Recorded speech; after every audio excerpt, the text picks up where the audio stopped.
Bonsoir à tous, il est 23h et c'est le moment du dernier carrefour d'information sur RTI 1. On regarde les titres. Des membres du gouvernement dans le nord du pays, Miss Belmondo Dogo et Amadou Koulibaly, sont allés exprimer la compassion et le soutien du gouvernement aux populations de Kafolo et de Teini. Des vivres et non-vivres d'un montant de 45 millions de francs CFA ont été distribués. La délégation a également boosté le moral des éléments de force de défense et de sécurité. L'UNICEF et le gouvernement ivoirien entament un nouveau cycle de coopération sur la période 2021-2025. La nouvelle collaboration permettra aux enfants, adolescents et mères des zones vulnérables d'avoir accès à des services sociaux de qualité et d'adopter des comportements pour la réalisation de leurs droits et de leur plein épanouissement. Et puis l'offensive de la Côte d'Ivoire contre la Covid-19 se poursuit. Le ministre de la Santé, Pierre Dimba, a réceptionné ce mercredi 100 000 nouvelles doses de vaccins Sinopharm, un don de la Chine à la Côte d'Ivoire pour éradiquer la pandémie de notre territoire. Merci de regarder RTI 1. Le président de l'Assemblée nationale s'est rendu mardi à Korogo. Le patron de l'hémicycle est allé se recueillir sur la tombe de l'ancien Premier ministre Amadou Gon Coulibaly. Une visite placée sous le sceau de la spiritualité et rythmée par des lectures coraniques. Il s'agissait pour Amadou Soumaoro de demander la bénédiction des mânes pour le défunt Premier ministre à quelques semaines de l'an 1 de son rappel à Allah. Kader Sogodogo. À l'aéroport de Korogo, le président de l'Assemblée nationale, Amadou Soumaoro, est accueilli à sa descente d'avion par le ministre de la Communication, des Médias et de la Francophonie, Amadou Koulibaly, cadre de Korogo. Le patron de l'hémicycle effectue le déplacement pour honorer la mémoire de l'ex-premier ministre Amadou Gon Coulibaly. La pose d'une gerbe de fleurs sur sa tombe l'atteste bien. À la demande du président de l'Assemblée nationale, les principaux imams de Korogo, sous l'autorité de El Hadj Gaoussou Cissé, le grand imam de la ville, vont initier une prière et une lecture coranique pour le défunt. Après le caveau de la famille Gon Coulibaly, direction le domicile de Issa Coulibaly, le chef canton. Échanges de civilité et encouragement sont au rendez-vous. Un passage de Amadou Soumaoro bien apprécié dans la capitale de la région du Poro. Amadou Soumaoro et le feu Amadou Gon Coulibaly, c'était des amis et des frères. Parce qu'ils avaient un mot entre eux. Au mot, vraiment ce mot, quand on disait, c'était vraiment l'amitié. Et vraiment, nous tenons à dire merci au président de l'Assemblée nationale. Toutes les occasions pour lui faire des bénédictions, pour implorer le bon Dieu afin qu'il lui pardonne les péchés qu'il a pu commettre sur terre et qu'il lui facilite l'accès au paradis, ne peuvent que nous apaiser, ne peuvent que nous donner du baume au cœur. Ce sont les sentiments de la famille que je crois pouvoir ainsi traduire. Il est à noter que le 8 juillet prochain, exactement dans 2 semaines, cela fera 1 an que l'ex-premier ministre Amadou Gon Coulibaly, appelé affectueusement le Lion, a été rappelé à Dieu. Des prières seront dites à cette occasion. Je vous le disais à l'instant, titre de ce journal, le gouvernement vole au secours des populations des régions du Tchologo et du Bunkani, victimes d'attaques et de menaces terroristes. Elles ont reçu mardi 45 millions de francs CFA de vivres et non-vivres. Ces kits ont été remis par la ministre de la Solidarité et de la lutte contre la pauvreté, Miss Belmondo Dogo. De retour de Kafolo, le compte-rendu de Léon Brou. Kafolo, au rythme de la vie normale, les attaques terroristes ayant baissé grâce à la présence militaire renforcée. Les menaces persistent cependant, ici comme à Teini, et les populations encore tétanisées par la peur vaquent timidement à leurs activités champêtres. La première attaque est tombée au moment où il fallait vraiment faire l'agriculture pour pouvoir s'approvisionner. Cette année, le début des champs aussi, ça a commencé. Donc ça a mis beaucoup de cultivateurs en retard. Il y a d'autres villageois qui ont fui leur propre village. En tout cas, la famine va régner l'année prochaine dans ces zones-là. Avec son collègue de la communication pour leur traduire la solidarité du gouvernement, la ministre de la Solidarité et de la lutte contre la pauvreté remet aux populations vulnérables de 15 localités des 2 régions sœurs du Bunkani et du Tchologo 40 tonnes de riz, 5 tonnes de pâtes alimentaires, 2400 litres d'huile, 10 cartons de tomates et 300 nattes, valeur globale 45 millions de francs CFA, De quoi soulager les bénéficiaires. Sincèrement dit, je suis beaucoup comblé, je suis beaucoup content que l'État nous soutienne. Et ce n'est pas la première fois. Ça prouve que l'État ne nous a pas oubliés. Parce que la population a souffert. Et si le gouvernement s'est souvenu de nous, on ne peut qu'applaudir des deux mains. À Kafolo, la ministre de la Solidarité a aussi assuré aux localités impactées par les attaques terroristes des appuis et soutiens continus du gouvernement dans la vision du président Alassane Ouattara d'une Côte d'Ivoire solidaire. Engagé sur la voie de l'édification d'une nation solidaire, comme le veut le président de la République, son Excellence Alassane Ouattara, une nation qui offre les mêmes chances à tous ses enfants, surtout aux plus vulnérables, le gouvernement exhorte l'ensemble des Ivoiriens à s'engager dans cet élan pour faire de la solidarité une valeur nationale. Comme appui de son département à la lutte contre le terrorisme, la ministre de la Solidarité annonce des rencontres régulières avec les jeunes et les femmes pour adresser la question de la pauvreté. Autre chose à présent, ce mercredi 23 juin marquait la journée internationale de la veuve et de l'orphelin. La célébration s'est déroulée dans la commune de Treichville en présence des ministres Dan Opolan et Nassaniba Touré. La ministre de la Femme, de la Famille et de l'Enfant est revenue sur les actions menées par le gouvernement pour l'épanouissement de la femme. On regarde le compte-rendu de Grace Kando. Le palais des sports de Treichville archi-comble. Des veuves venues des différentes communes du district d'Abidjan ont choisi ce lieu pour commémorer la journée qui leur est dédiée. Une initiative de l'ONG Lumière d'Espoir basée dans la commune d'Atekoubé. Être veuve, ce n'est pas facile. La veuve, c'est celle-là même qui est rejetée. Moi, j'ai 6 enfants. Mon mari est décédé il y a 26 ans aujourd'hui. Être veuve n'est pas chose aisée, selon l'ONG Lumière d'Espoir. Cependant, à Atekoubé, ces veuves trouvent une oreille attentive auprès du premier magistrat de la commune. Ce monsieur a été de tous nos combats. Il a su nous redonner le sourire, l'espoir à des milliers de veuves et d'orphelins à Atekoubé et partout en Côte d'Ivoire. Le président Alassane Ouattara a décrété que son nouveau mandat 2020 à 2025 sera consacré exclusivement à faire une Côte d'Ivoire solidaire. Et bâtir la Côte d'Ivoire solidaire, c'est faire en sorte que les Ivoiriens aient le bien-être. Et l'essentiel des Ivoiriens aujourd'hui en Côte d'Ivoire, ce sont les veuves et pratiquement nous tous qui sommes orphelins. C'est vous dire que vous êtes au cœur de la vision et de l'engagement du président de la République. Le député maire de la commune, Paulin Danho, a fait don d'un terrain et donné le ton de la collecte de fonds en offrant 5 millions de francs CFA pour la construction de la maison de la veuve à leur demande.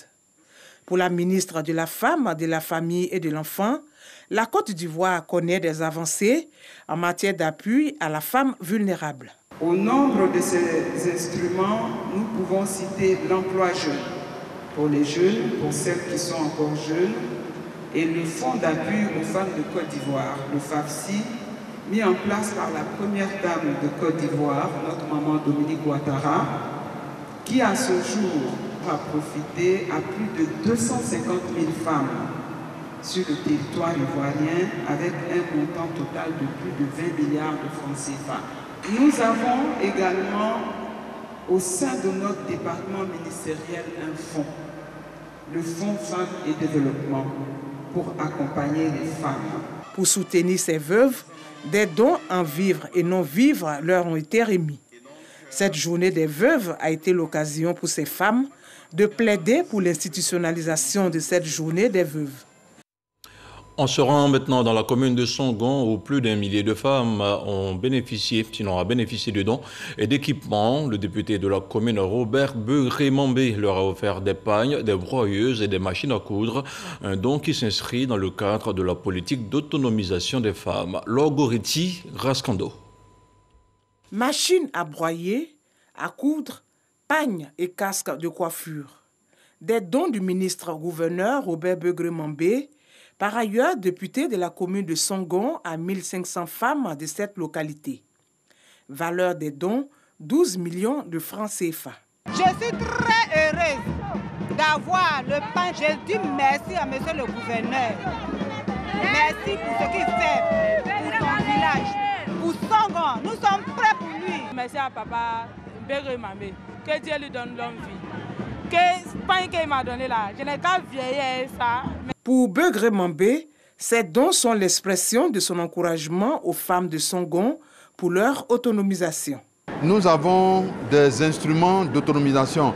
Nous allons passer de village en village pour leur donner ces cadeaux de sorte à ce que ça bénéficie à tous nos mamans, de tous les partis politiques. Outre la volonté de voir les femmes de sa commune mener des activités génératrices de revenus et de se prendre en charge, Robert Beugre Mambé les exhorte à œuvrer pour la réconciliation nationale. Le président Lassane a demandé que la réconciliation soit dans le verbe et dans l'action.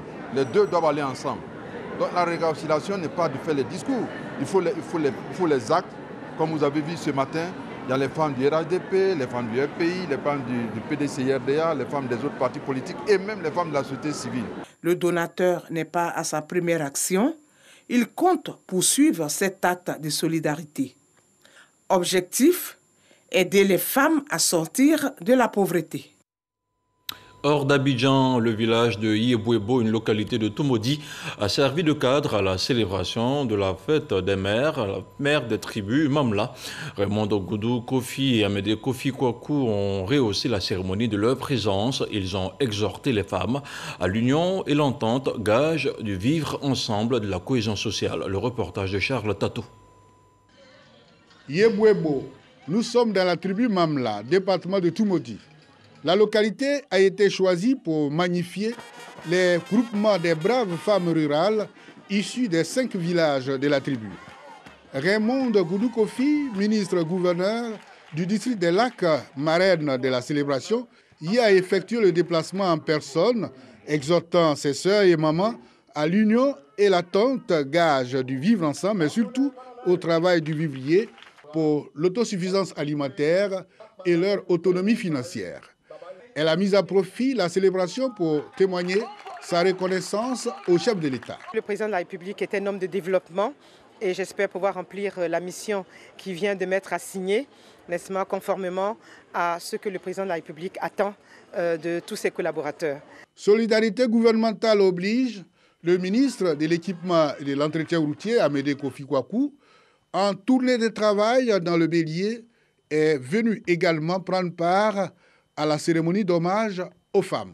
Nous voudrons profiter pour dire merci au président de la République pour cette grande marque de sympathie qu'il a envers la région et dire à monsieur le Premier ministre aussi que nous le remercions.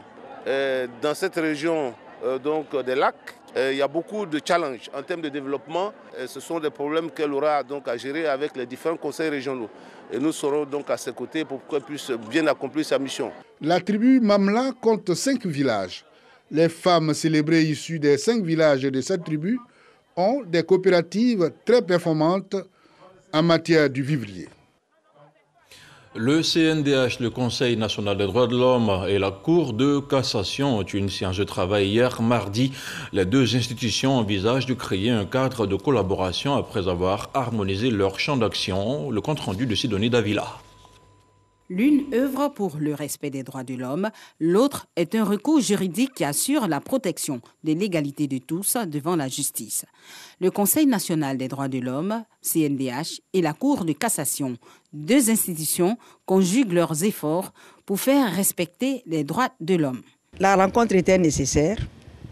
Nous avons parlé, nous avons discuté, parce qu'on a beaucoup de chantiers en commun. En tout cas, nous avons apprécié. Il y a une forte interaction entre les deux institutions. Et désormais, les deux institutions ont désigné des personnalités qui vont travailler sur des dossiers pour lesquels le Conseil national des droits de l'homme est saisi.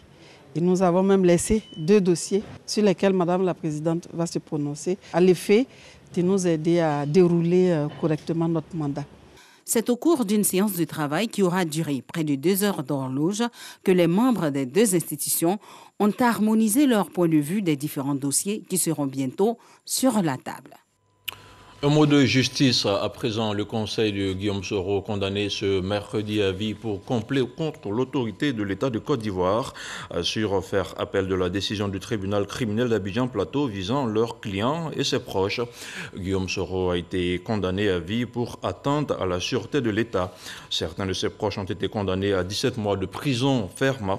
D'autres co-accusés ont écopé de 20 ans d'emprisonnement, parmi lesquels l'ex-ministre de la Communication Afoussi Bamba et le chef du protocole de Guillaume Soro, dit Souleymane Kamaraté, dit Soul to Soul.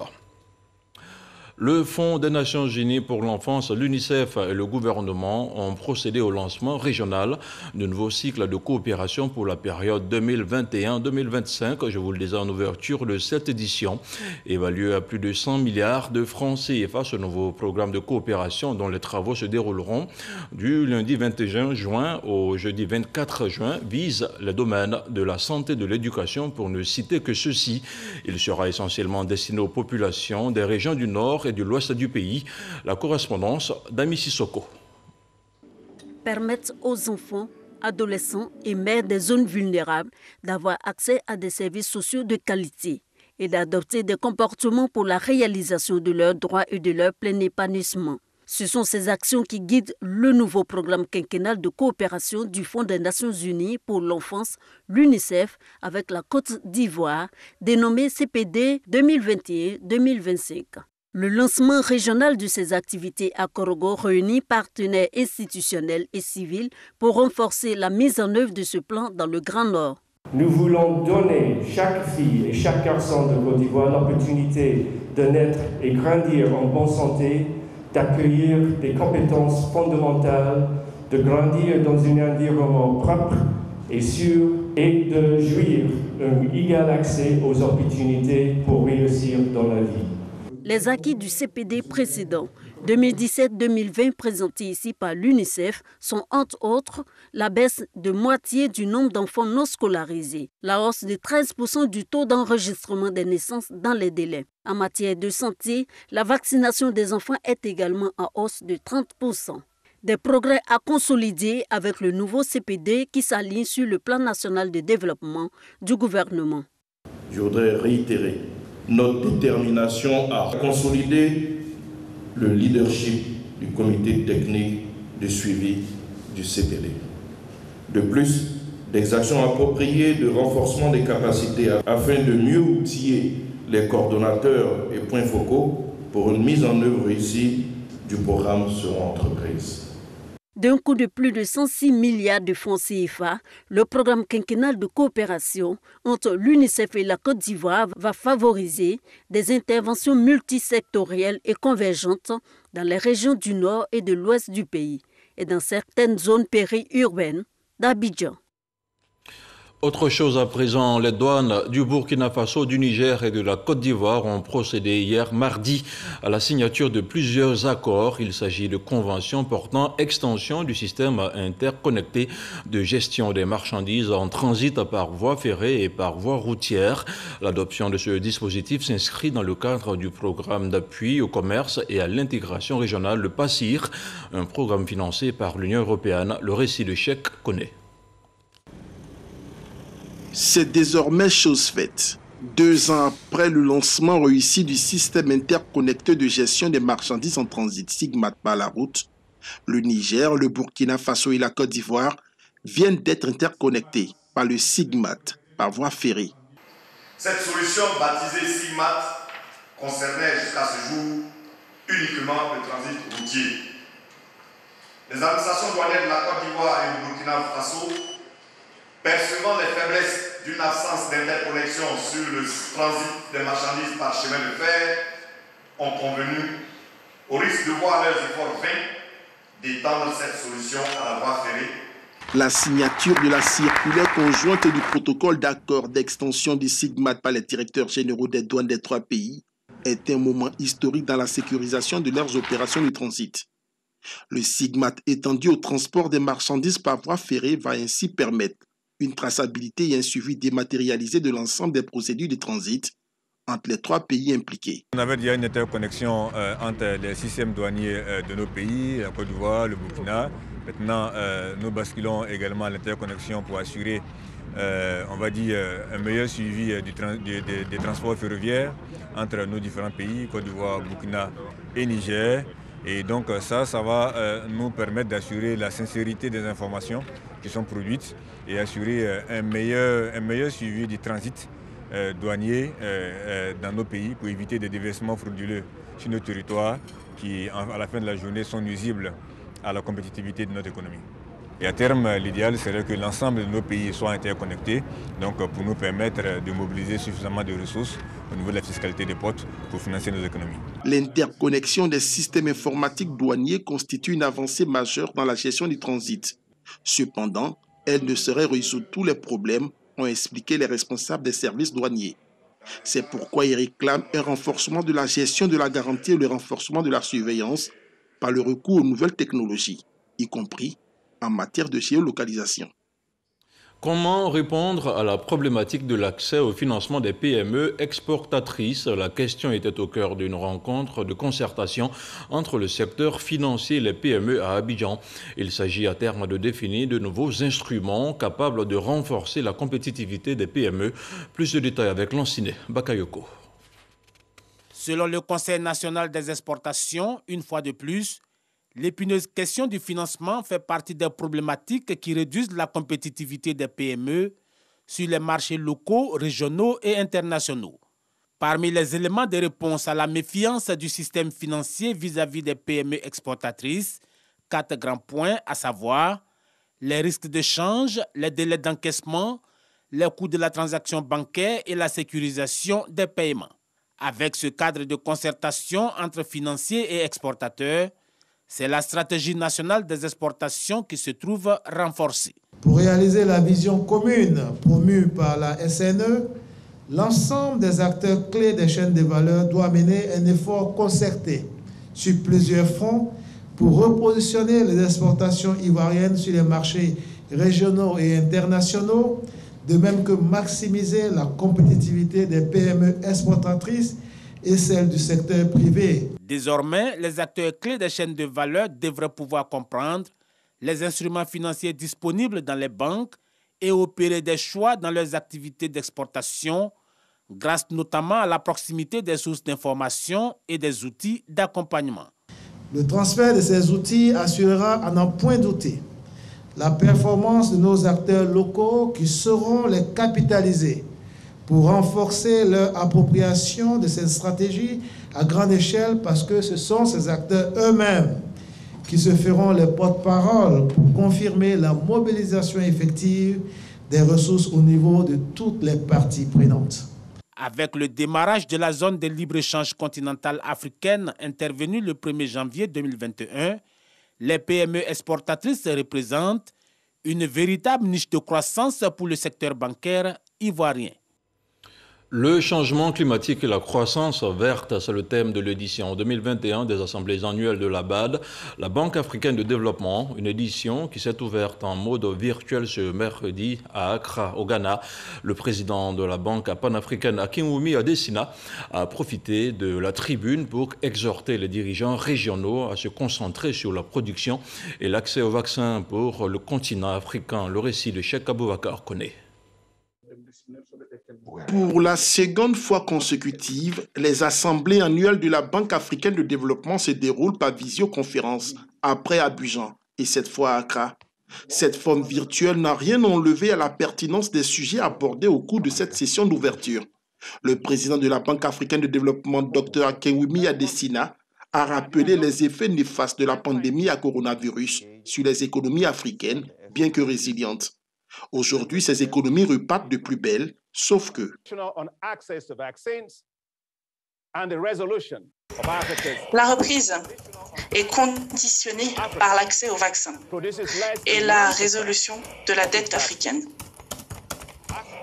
L'Afrique produit moins d'1% de ces vaccins. L'Afrique ne devrait pas avoir à quémander pour des vaccins. L'Afrique devrait produire ces vaccins. Un sursaut d'orgueil, dirait-on. Quoi qu'il en soit, la Banque panafricaine veut sortir l'Afrique de sa position d'éternel assisté, en mettant la main à la poche pour décaisser plus de 1650 milliards de francs CFA en faveur du développement de l'industrie pharmaceutique. Le défi est énorme, en ce sens que l'Afrique importe 80% de ses médicaments. Une dépendance sanitaire très forte qui démontre aujourd'hui ses limites. Autre point abordé, la question de la dette des pays africains. Tout comme Adesina, le président du Ghana, pays hôte de ses assises, plaide pour une réforme de la dette conditionnée par un renforcement de la gouvernance économique des 37 pays africains les plus endettés. Plusieurs panels de haut niveau ont meublé cette session d'ouverture avec la participation de nombreuses personnalités du monde économique africain. Ces assemblées prennent fin ce vendredi 25 juin avec une bonne nouvelle pour la BAD, qui vient d'être désignée meilleure institution financière multilatérale du monde par le magazine américain Global Finance. Et on s'intéresse maintenant au point de la situation de la Covid-19 au 23 juin.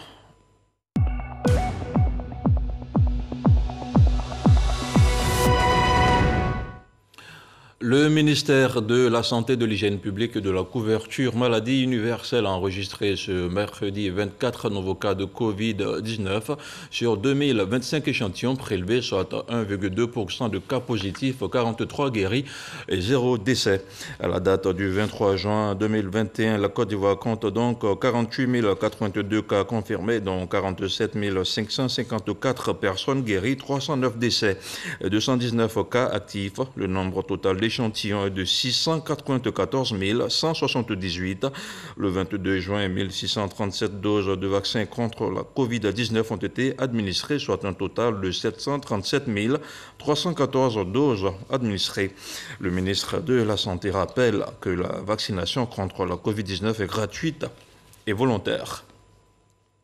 La Côte d'Ivoire, justement, vient de bénéficier de 100 000 doses de vaccins Sinopharm, ce don de la République populaire de Chine a été réceptionné par le ministre de la Santé, Pierre Demba. Pierre Demba, justement, qui était à l'aéroport pour réceptionner ce don, il était accompagné de l'ambassadeur de Chine en Côte d'Ivoire. Les résultats définitifs pour les législatives partielles sont connus. Je vous propose d'écouter le communiqué de la CEI, la Commission électorale indépendante. Il est lu par Franck Quadio.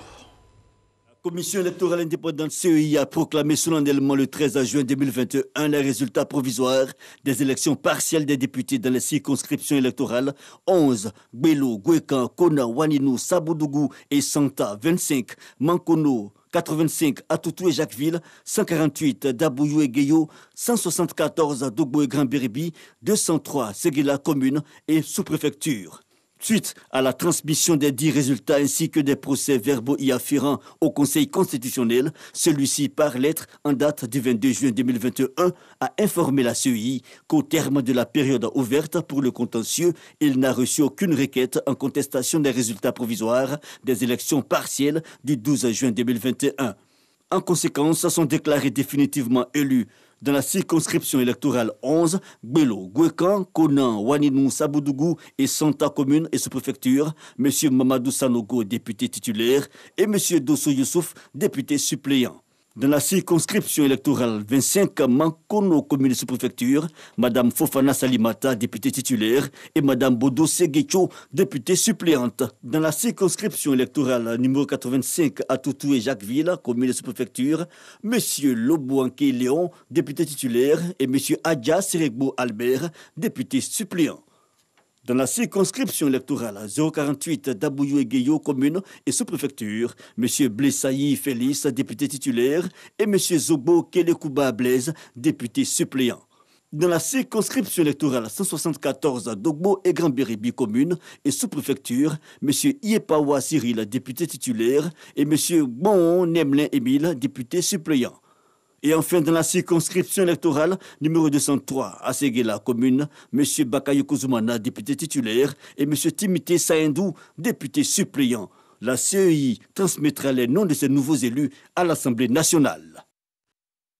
Et voilà, c'est tout pour cette édition d'information. Merci de l'avoir suivi. L'info revient demain à 6h30 et 7h. Demain jeudi, ne sortez pas sans vos parapluies. La météo annonce des orages. Bonsoir et que la paix soit chez vous.